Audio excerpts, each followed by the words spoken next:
After I caught my family laughing at me for being a pushover, I stopped paying their bills. Now they're on the brink of homelessness, and I'm living my best life, knowing they can't do anything. Up until a few nights ago, I was a wholesome 28-year-old called Sarah who believed my family loved me. But it all came crashing down with a simple notification. I was in the middle of making dinner when my phone buzzed. It was my cousin, and I smiled, because usually she sends me videos of this little ginger cat on Instagram. But the second I heard my mom's voice, my face fell. Sarah should consider herself lucky. She'd be absolutely nowhere without this family. My face turned hot, and I almost didn't want to keep watching the video, but I did. And as I watched the shaky footage, it was obvious someone had left their phone recording by accident. But there was no mistaking the conversation. I wouldn't even miss her if she died tomorrow. My dad laughed. That's our Sarah, but at least she's useful for one thing. The big bucks. More laughter followed. I clutched my phone tighter, feeling my knuckles turn white. If Sarah ever decides to stop sending us cash, my cousin, the one who'd sent me this video, said proudly, "We'll just play the family card. She's too much of a pushover to refuse. It works like a charm." I felt numb all over. They were discussing me like I was their personal credit card, a resource to be drained and manipulated as they pleased. For years, I'd been supporting them. Dozens of canceled vacations. Shifts worked overtime. The PhD I never got, all to make sure they never went without. And this was their true opinion of me. A disappointment. A pushover. I breathed a sigh of relief because surely my cousin sent me this video because she was on my side. Right? Wrong. Suddenly, the video disappeared and I got a new notification. This message has been unsent. My cousin had realized her mistake. Perhaps she was sitting somewhere right now, heart racing, praying I'd been too busy cooking to notice the message. I should have called her out immediately. Should have confronted all of them. But instead, I set my phone down. Because in the famous words of Kim K, I love when people underestimate me and then become pleasantly surprised. Except, their surprise wouldn't be so pleasant. At first, I curled up into a ball and stared at the white wall for a few hours. Their words echoed, "Sarah should consider herself lucky." Complete disappointment. Too much of a pushover to refuse. And the worst part? They were right. I absolutely had been a pushover. I let myself believe that my dad's temporary cash flow problem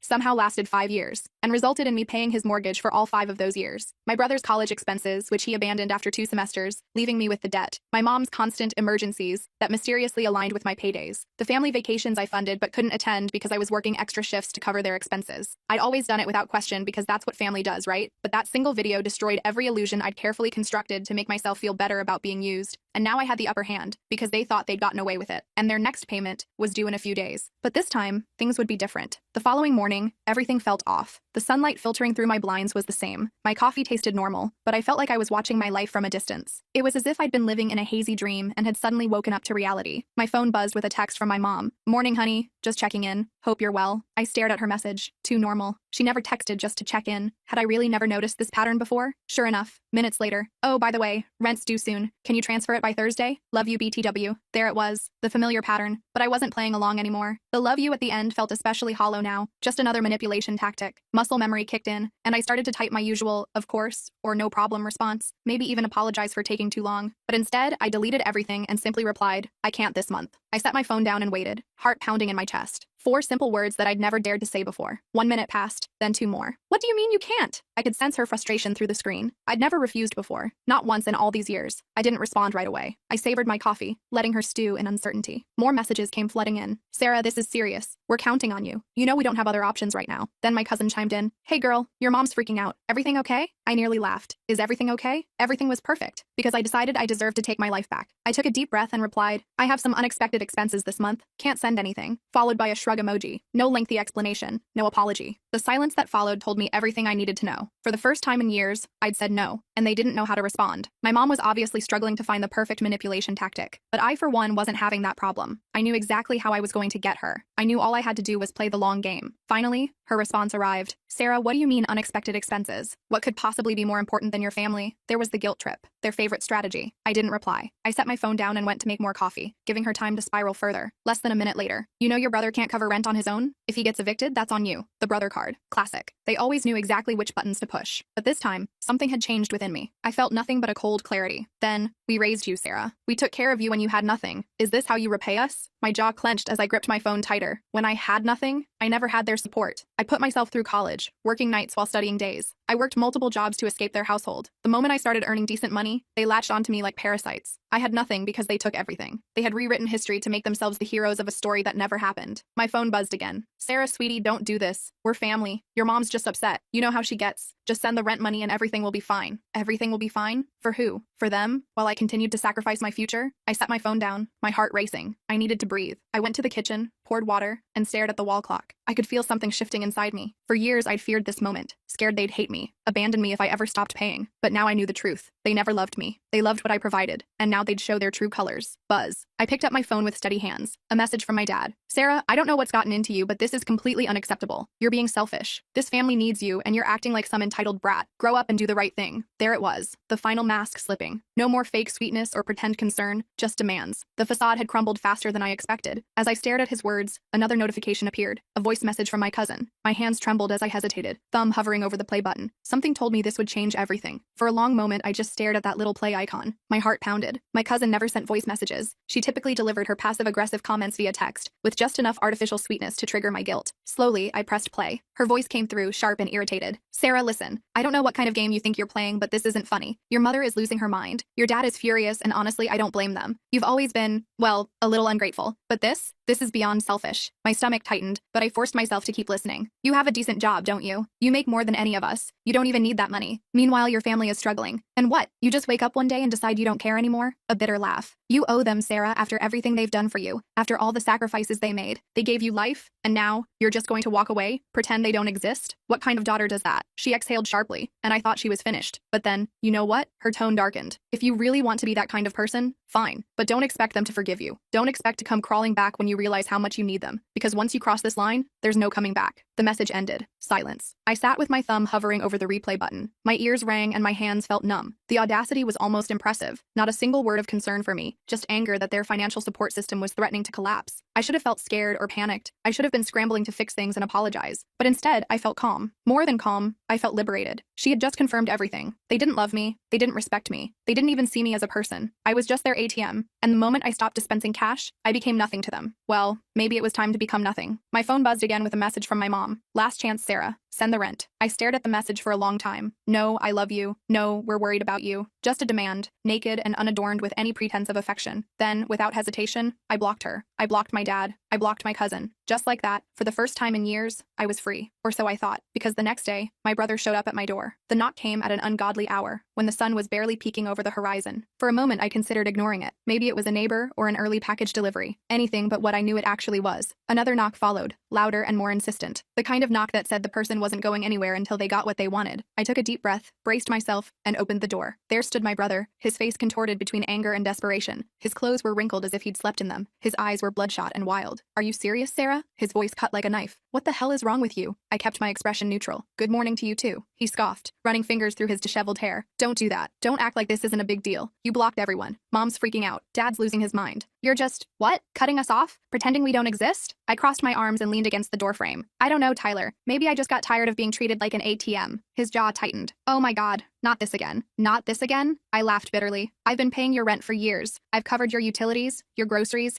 even your stupid streaming subscriptions. And the one time I say no, the one time I set a boundary, Mom calls me selfish, Dad says I'm unacceptable, and you show up at my door like I've committed some crime. His mouth opened like he wanted to argue, but no words came out, so I continued. And don't even try to pretend you care about me. I saw the video. His face went pale. Real fear flashed in his eyes. What video? I smiled coldly. You know exactly what video. Tyler shifted uncomfortably, looking away. Look, it wasn't serious, okay? We were just joking. You're being dramatic. Joking? My voice was quiet but razor sharp. You all sat around laughing, calling me a pathetic failure, saying I should be grateful for the privilege of paying your bills. Do you know what that feels like, Tyler? To hear your own family talk about you like that? He exhaled harshly, rubbing his face. Sarah, come on. No, you come on. You want money? Get a job? You want someone to take care of you? Find someone else because I'm done. Silence hung between us. For a moment, something raw flickered across his face, but it vanished quickly. You don't mean that, he muttered. I held his gaze. Yes, I do. Another pause. Then his expression hardened, twisting into something ugly. Fine, he spat. You want to be a selfish bitch? Go ahead, but don't come crawling back when you realize you have no one left. And with that, he turned and stormed off, slamming his car door before speeding away. I stood watching him go, chest tight but spine straight, because he was wrong. I did have someone left. I had myself, and for the first time in years, that felt like enough. As I closed the door, my phone buzzed again. My mother's name flashed on the screen, but I wouldn't answer. Not this time. I'd been at her mercy too long. Her demands, her guilt trips, the way she'd weaponized my sense of responsibility against me,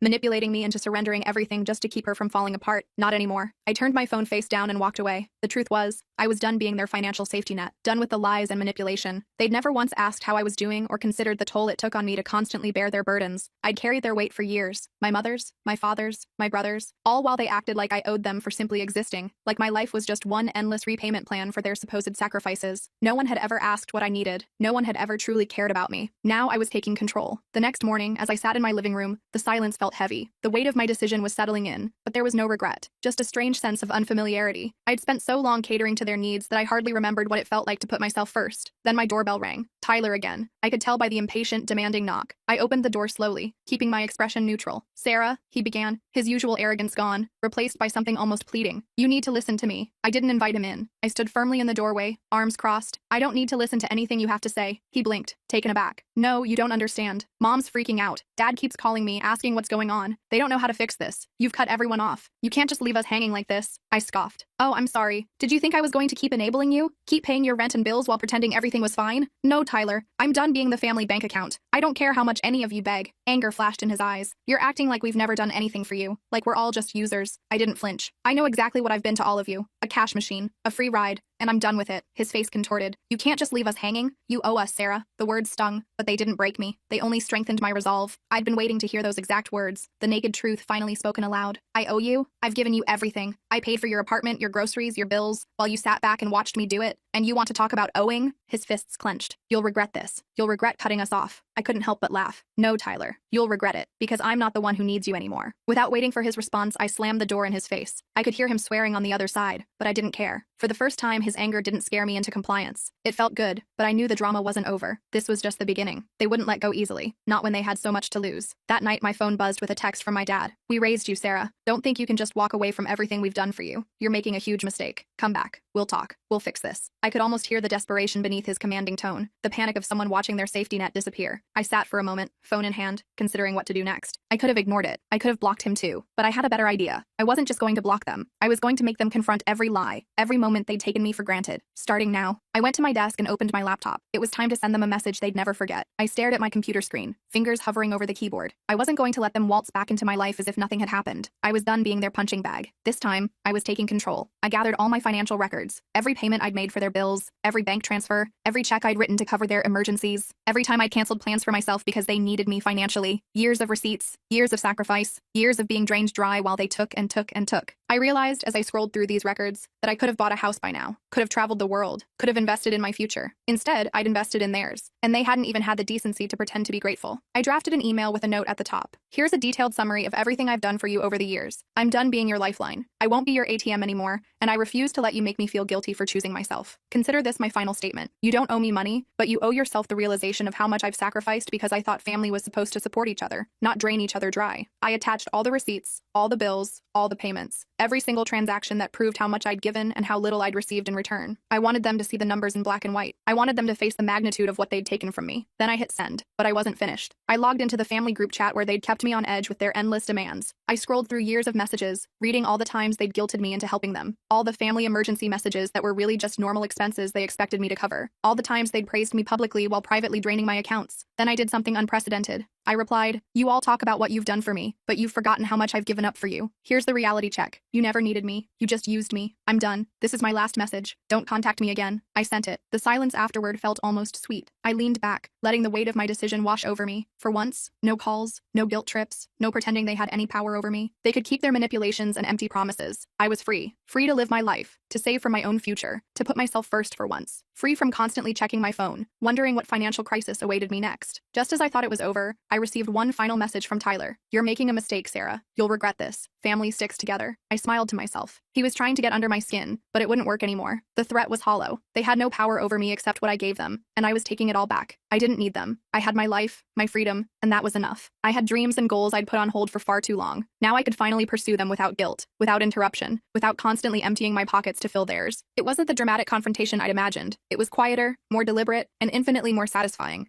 I had taken control without anyone seeing it coming, and they no longer held any power over me. I turned off my phone for the night as peace settled over me. I didn't have to play their game anymore. I didn't have to keep sacrificing myself for people who didn't appreciate me. This wasn't revenge in the way I'd expected. It was liberation. Now I could finally breathe. Now I could live for myself. And that was the sweetest victory of all.